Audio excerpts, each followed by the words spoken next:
दोस्तों अभी एआई का बूम चल रहा है। हर एक बिजनेस और इंडस्ट्री में एआई अभी घुस रहा है। इसका मतलब ये है कि अगर आपके रिज्यूमे में एआई है, आपके पास एआई की स्किल्स है, तो वो आपको आने वाले समय में बहुत फ़ायदा करेगी। मैंने इसके पहले एक वीडियो बनाया था जिसमें मैंने एआई के टेक्निकल और नॉन टेक्निकल करियर रोल की बात की थी along with the skills required for each of those roles. मैं इस वीडियो में आपको एक रास्ता दिखाऊंगा जिसका यूज करके आप फिगर आउट कर सकते हो कि आपके लिए कौन सा करियर रोल बेस्ट है। आपकी गिवन सिचुएशन और बैकग्राउंड के हिसाब से कौन सा करियर टाइटल आपके लिए बेस्ट है। ये 8 करियर ऑप्शन में आपके लिए बेस्ट करियर ऑप्शन कौन सा है वो डिसाइड करने के लिए हम एक डिसीजन ट्री टेक्निक का यूज करेंगे, जिसमें बंच ऑफ क्वेश्चन पूछेंगे। जैसे पहला क्वेश्चन यहाँ पे है कि भैया आपका कोडिंग कैसा है, आपकी कोडिंग में स्किल्स क्या स्ट्रांग है। अगर एग्जिस्टिंग स्किल्स नहीं है तो आपको क्या इंटरेस्ट है कि आप कोडिंग अपना स्ट्रांग कर सको। अगर आंसर यस है तो एक दूसरा क्वेश्चन आएगा, आपकी मैथ और स्टेटिस्टिक्स की स्किल्स कैसी है, या तो फिर आपको इंटरेस्ट कितना है। अगर उसका आंसर नो आता है तो आपको ML ops engineer career choose करना चाहिए। एमएल ऑप्स के लिए कोडिंग अच्छा चाहिए, लेकिन मैथ और स्टेटिस्टिक्स की इतनी ज़्यादा ज़रूरत नहीं है। सॉफ्टवेयर इंजीनियरिंग में एक रोल आता है डेवऑप्स इंजीनियर, तो एमएल ऑप्स इंजीनियर कुछ ऐसा ही रोल है। डेवऑप्स इंजीनियर CI/CD पाइपलाइन बनाते हैं, सॉफ्टवेयर का जो प्रोजेक्ट है उसको कंटेनराइज करना, डॉकर का यूज़ करके, कुबरनेटिस यूज़ करना, उसको डिप्लॉय करना, ये सब काम डेवऑप्स इंजीनियर करते हैं। सिमिलरली मशीन लर्निंग प्रोजेक्ट में एमएल ऑप्स इंजीनियर जो होता है वो मशीन लर्निंग प्रोजेक्ट को डिप्लॉय करने का काम करता है। वो CI/CD पाइपलाइन लिखता है, Docker, Kubernetes, same set of tools use करता है, कुछ ML फ्लो जैसे स्पेसिफिक टूल्स भी यूज़ करता है। अगर आपकी मैथ और स्टेटिस्टिक्स में स्किल्स बहुत ज़्यादा स्ट्रॉन्ग है तो तीसरा क्वेश्चन आएगा कि भैया आपकी कंप्यूटर इंजीनियरिंग की स्किल्स कैसी है। अब कंप्यूटर इंजीनियरिंग की स्किल में आता है data structure algorithms, distributed computing, software को पैकेज करके डिप्लॉय कैसे करना, यही सारी बातें। तो अगर उसका आंसर है स्ट्रॉन्ग तो आपको करना चाहिए AI engineer. AI engineer career में कोडिंग स्ट्रॉन्ग होना चाहिए, मैथ और स्टेटिस्टिक की स्किल स्ट्रॉन्ग होनी चाहिए, कंप्यूटर इंजीनियरिंग स्किल्स भी स्ट्रॉन्ग होनी चाहिए। अगर वो एवरेज स्किल्स है तो आपको डेटा साइंटिस्ट बनना चाहिए।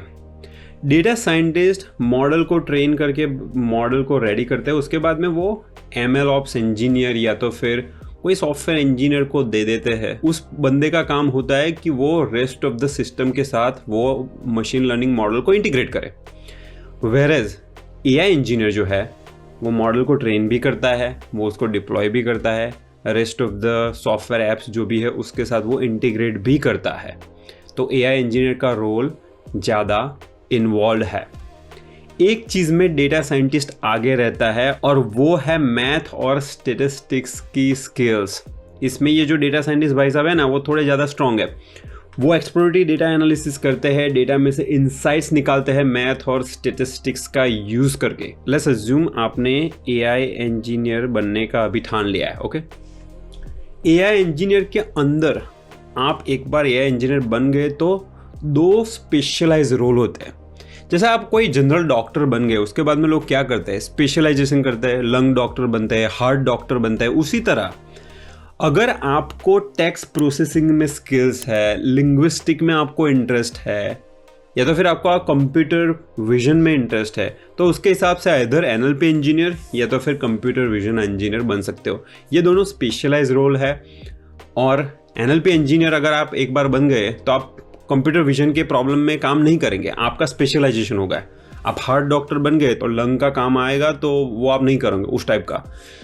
लेकिन बहुत सारी कंपनी में एआई इंजीनियर एक जनरल रोल होता है, तो वो लोग टेक्स्ट का भी काम करते हैं, कंप्यूटर विजन का भी काम करते हैं। They are more like generalist, जबकि ये दोनों स्पेशलाइज रोल है।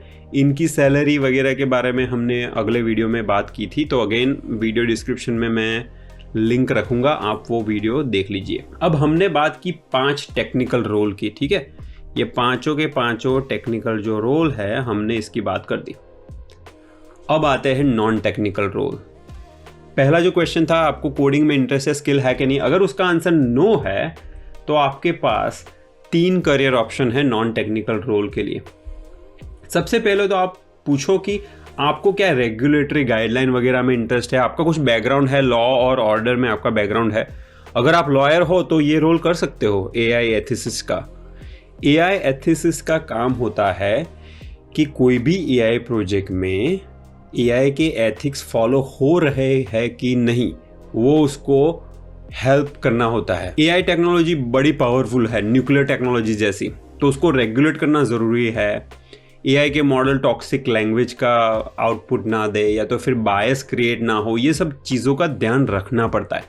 नहीं तो क्या होता है कि अभी रिसेंटली यूरोपियन यूनियन ने एआई के बहुत स्ट्रिक्ट रेगुलेशन पास किए हैं। अगर कुछ आप वायोलेट करोगे तो फ्यू मिलियन यूरोस का फाइन होगा। तो आपको ध्यान रखना है कि आप कोई गवर्नमेंट रेगुलेशंस को वायोलेट ना करो। इसलिए पर प्रोजेक्ट आपको एक एआई एथिक्स एग्जीक्यूटिव की ज़रूरत होती है। अगर आपका लॉ में बैकग्राउंड है, जैसे आप लॉयर हो, और अगर आपको एआई एथिसिस्ट बनना है तो आपको एआई का नो हाउ, एआई होता क्या है, एआई के प्रोजेक्ट कैसे होते हैं, वो सब जानना पड़ेगा। नॉट नेसेसरीली कोडिंग, लेकिन टेक्नोलॉजी की स्ट्रेंथ, वीकनेस, कौन से प्रॉब्लम में कौन सा एआई का टूल यूज़ करना, वो सब पता होना चाहिए ना।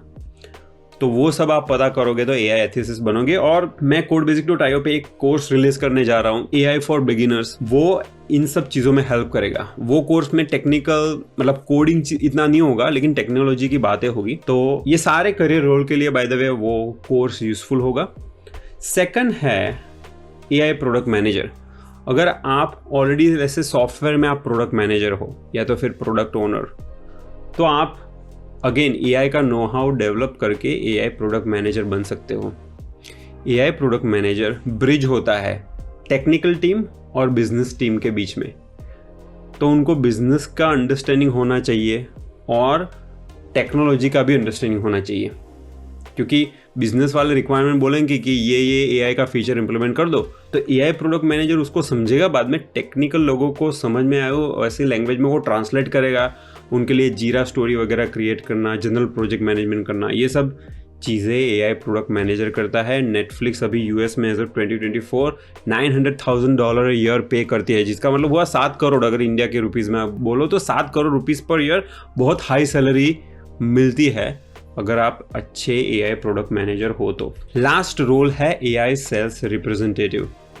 अगर आप ऐसे इंसान हो जिनको है ना कंप्यूटर के सामने बैठने में नींद आ जाती है, जैसे मेरा भाई है, वो कंप्यूटर इंजीनियर है लेकिन वो सेल्स का बंदा है, उसको कंप्यूटर के सामने अगर बिठाओ ना 2-3 घंटे तो वो सो जाएगा।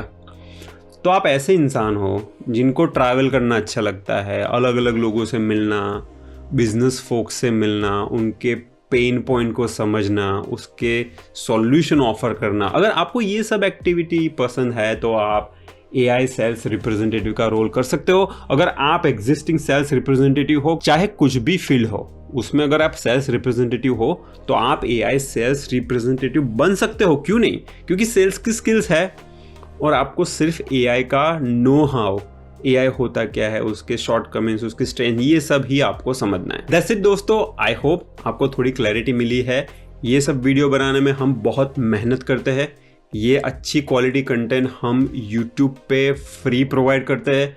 तो अगर आपको हमारा एफर्ट अच्छा लगता है तो प्लीज़ थम्स अप कीजिए, वो हमारे सेशन की फ़ीस होगी। आप अपने फ्रेंड्स के साथ इस वीडियो को शेयर भी कीजिए। एआई का बूमिंग फील्ड है, उसमें फ्यूचर काफ़ी ब्राइट है, तो आप इसको शेयर करके आप अपनी और अपने फ्रेंड्स की मदद कर सकते हो। अगर आपको कोई भी क्वेश्चन है तो नीचे कमेंट बॉक्स में प्लीज़ पोस्ट कीजिए। Thank you for watching.